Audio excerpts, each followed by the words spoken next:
saya akan mempresentasikan tentang statistik inferensial atau inferensial statistik.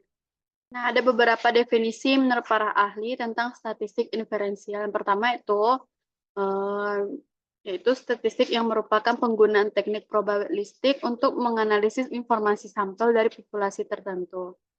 Kemudian sering disebut dengan analisis data konfirmatif, yaitu statistik yang digunakan oleh peneliti untuk menarik sebuah kesimpulan tentang dunia atau tentang menguji hipotesis formal. Kemudian, statistik yang terdiri dari prosedur yang digunakan untuk membuat kesimpulan tentang karakteristik populasi berdasarkan informasi pada sampel yang digambarkan dari populasi tersebut. Nah, jadi secara ringkas yaitu sebuah analisis statistik untuk memberikan prediksi tentang karakteristik populasi berdasarkan informasi dari sebuah sampel yang berasal dari populasi tersebut. Kemudian ada beberapa langkah dalam memilih uji statistik. Yang pertama, nah, sebelum peneliti memilih uji statistik, harus menentukan jenis data yang akan disimpulkan, baik itu data kontinus, data ordinal, maupun data nominal. Yang kedua, menentukan data yang telah dipilih termasuk ke dalam uji parametrik atau uji non-parametrik. Ketiga, peneliti mempertimbangkan apakah data tersebut dihasilkan melalui Pirate or Marquardt. Yang keempat, itu menentukan jumlah dan tipe variabel. Nah, beberapa informasi penting untuk menentukan uji statistik yang tepat itu adalah yang pertama kita akan menentukan variabel independen dan dependen dan menentukan jenis datanya dan pengukuran sampel yang dilakukan secara independen dan dependen tersebut. Kemudian ada syarat penggunaan uji parametrik. Yang pertama itu data terdistribusi secara normal. Kedua, data bersifat numerik, yaitu interval atau rasio. Yang ketiga, ada beberapa parametrik tes, yaitu person product moment atau R-test, independent test, dependent test, ANOVA, dan regression. Kemudian ada syarat penggunaan uji statistik non-parametrik. Yang pertama itu data tidak harus terdistribusi normal. Yang kedua, bersifat kategorikal atau data nominal dan ordinal. Nah, biasanya itu dipakai untuk uji alternatif dari parametrik test. Ada beberapa uji non-parametrik yaitu Spearman-Rho, Chi-square, Fisher-Exact test, M-Sinemaar test, Mann-Whitney, Wilcoxon, Kruskal-Walsh, dan logistic regression. Pertama kita masuk ke dalam uji statistik person product moment atau R-test. Nah, ada hal-hal yang terkait dengan uji ini. Yang pertama, uji ini dikembangkan oleh Carl Pearson pada tahun 1857 sampai 1936. Nah, uji ini sangat tepat digunakan untuk mengetahui correlation coefficient dari data tersebut. Kemudian uji ini termasuk salah satu dari uji statistik yaitu uji parametrik. Nah, bila menggunakan uji ini, maka data harus terdistribusi secara normal. Nah, uji ini digunakan untuk menguji hubungan dua variabel kuantitatif atau numerik. Nah, dapat kita lihat pada rumus, ada dua rumus yang dapat kita gunakan untuk melakukan uji analisis data dengan uji statistik person product moment atau R-test. Kemudian ada independent test, itu ada beberapa syaratnya, yaitu data terdistribusi secara normal. Kemudian analisis ini digunakan untuk menguji perbedaan nilai mean dua independent group atau dua kelompok yang dipilih secara random atau acak. Nah, variabelnya itu adalah kuantitatif yang berskala numerik, interval, atau rasio.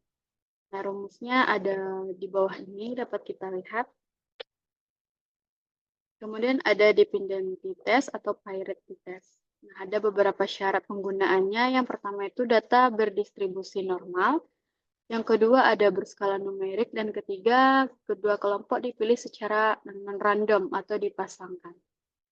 Kedua ada terdapat rumus pada dependency test untuk menentukan analisis data uji statistik dependency test ini. Selanjutnya ada one way ANOVA, yaitu memiliki ciri-ciri jika peneliti bermaksud membandingkan mean atau rata-rata dari dua kelompok, maka dapat menggunakan t-test atau independen ataupun dependen. Nah, one way ANOVA ini sering digunakan untuk membandingkan rata-rata beberapa kelompok. Uji ini merupakan uji parametrik, dapat membandingkan nilai mean minimal 3 kelompok, bersifat numerik, dan harus berdistribusi secara normal. Kemudian ada two-way ANOVA, yaitu mengindikasikan dua variabel independen, sedangkan dependent variabelnya harus bersifat kontinu. Pertama itu two-way ANOVA termasuk uji parametrik, terus datanya harus terdistribusi secara normal, dan dapat membandingkan nilainya. Di bawah adalah model dari two-way ANOVA. Kemudian ada simple linear regression. Nah, ciri-cirinya itu analisis regresi ini digunakan untuk memprediksi fenomena. Nah, pada sampel ini, satu independen variabel atau X digunakan untuk memprediksi dependent variabel atau Y. Kedua variabel tersebut adalah numerik. Nah, di bawah adalah rumus dari simple linear regression. Selanjutnya ada multiple regression. Ada beberapa hal tentang multiple regression ini, yaitu terdapat dua variabel yaitu independen dan dependen, sedangkan pada multiple regression terdapat satu independen variabel namun memiliki dua atau lebih independen variabel. Berikut adalah model dari multiple regression. Nah, analisis ini sering digunakan untuk menguji hubungan antara dua atau lebih independen variabel dan satu dependen variabel. Kemudian ada logistic regression. Merupakan salah satu uji statistik yang umum digunakan dalam penelitian. Nah, terutama pada penelitian yang bersifat analitik. Pertama itu logistic regression ini digunakan untuk menguji hubungan antara dua atau lebih independen yang variabel berskala nominal dan satu dependent variabel yang berskala nominal. Nah, untuk memprediksi probability of an event untuk mengestimasi relative risk. Nah, uji ini digunakan untuk menguji dan menganalisis hubungan antara multiple independent variables dan categorical dependent variables serta mampu menghasilkan odds ratio atau ON. Selanjutnya ada uji analisis chi-square. Merupakan salah satu statistik yang sering digunakan untuk mengujikan hipotesis. Nah, ciri-cirinya itu termasuk uji non-parametrik, kemudian chi-square ini digunakan untuk menguji dua variabel yang mana berkategori nominal. Nilai expected tidak boleh kurang dari 5, yang dimana maksimal yaitu 20%.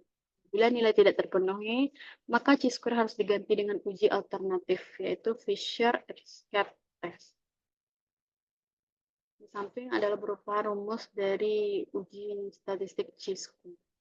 Ada Fisher-Escape test. Menurut Arias 2000, pengujian ini digunakan untuk menguji data penelitian yang menggunakan 2x2 table.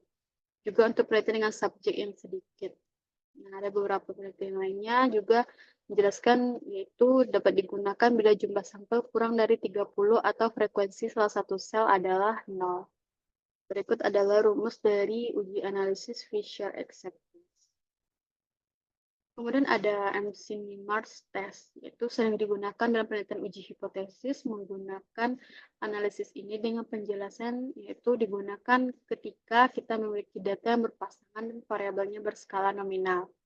Kemudian asumsi dari MC-Mars yaitu yang pertama observasinya adalah data yang bersifat dikotomus. Yang kedua, pengukuran dikotomus adalah paired observation pada subjek yang sama atau dipasangkan. Kemudian kategori dikotomus ini bersifat mutually exclusive. Nah, data yang dimasukkan ke dalam sel of table adalah number of pairs. Nah, berikut adalah rumusnya. Kemudian ada uji analisis Spearman. Itu digunakan untuk menguji data ordinal level atau masalah-masalah dengan small dataset. Nah, Spearman Rule digunakan sebagai uji alternatif dari person-error correlation. Ketika minimal satu dari dua variabel itu berskala ordinal. Kemudian correlation koefisien yang ditunjukkan oleh Spearman Rule dihasilkan dari ranking observasi. Nah, bukan berdasarkan nilai aktual dari observasi tersebut. Berikut adalah rumus perhitungan dalam menganalisis data Spearman. Kemudian ada uji Mann-Whitney U-test, yaitu merupakan uji non-parametric version dari independent test. Ini digunakan untuk menguji perbedaan dua ranking skor dari dua independent sampel. Di mana independent variabel berupa skala nominal, sedangkan dependent datanya berupa ranking atau ordinal. Berikut adalah rumus untuk uji analisis Mann-Whitney U-test. Kemudian ada analisis data Wilcoxon dan test yang merupakan uji hipotesis yang cukup banyak digunakan dalam analisis data penelitian. Uji ini termasuk non-parametric test, di mana sebagai uji alternatif dari pyretic test karena data tidak terdistribusi normal, variabel berskala nominal dan ordinal. Wilcoxon match pairs test adalah non-parametric alternatif dari correlate yang juga membutuhkan data ordinal. Nah, berikut juga ada rumus dalam menganalisis data menggunakan uji statistik Wilcoxon. Selanjutnya ada Kruskal-Walsh test, yaitu dikembangkan oleh Kruskal dan Walsh tahun 1952. Nah, digunakan ketika ANOVA tidak memenuhi syarat. Uji Kruskal-Walsh test ini merupakan uji non-parametric test, yaitu uji yang digunakan untuk menguji perbedaan rank of scores dari 3 kelompok atau lebih yang tidak berpasangan. Ini adalah rumus dari analisis data menggunakan uji statistik Kruskal-Walsh test. Kemudian ada analisis data Friedman test, yaitu termasuk data analisis parametric test yang digunakan untuk menguji perbedaan rank of scores dari 3 kelompok atau lebih, tetapi sampelnya berpasangan. Variabel bebasnya berskala nominal dan variabel tergantungnya berskala ordinal. Uji ini juga merupakan uji alternatif dari one-way measure ANOVA. Nah, berikut adalah rumus dari analisis data menggunakan Friedman test. Baiklah, sekian dari presentasi saya tentang uji statistik inferensial. Saya akhiri dengan Assalamualaikum warahmatullahi wabarakatuh.